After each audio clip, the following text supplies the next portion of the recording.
माझे नाव नम्रता शिवानंद कोंडे आहे. मी इयत्ता 8वी शिकत आहे.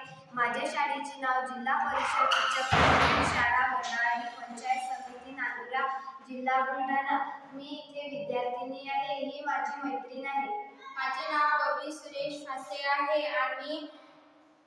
आम्ही विकसित भारत हा उपक्रम राबवला आहे. आमच्या उपक्रमाचे नाव पळसाच्या पानापासून पतरवाडी तयार करणे हे आहे. आमच्या गटाचे नाव सावित्रीबाई फुले आहे. आम्ही हा उपक्रम राबवला आहे. गावामध्ये शहरामध्ये वेगवेगळे उपक्रम होतात. त्यामध्ये जेवणाचा उपक्रम होतो. जेवणामध्ये वापरली जाणारी पतरवाडी ही प्लास्टिक पासून थर्माकोल पासून बनलेली असते. त्यामुळे आपण त्या पतरवाडीवर जेवले त्यामुळे ते प्लास्टिक आपल्या पोटात जाते आणि आपल्याला विविध आजार होऊ शकतात.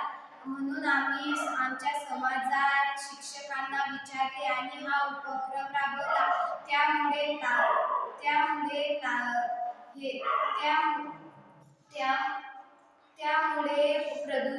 त्यामुळे प्रदूषण होणार नाही आणि आपल्याला आजार होतील नाही, म्हणून आम्ही हा उपक्रम राबवला आहे. धन्यवाद.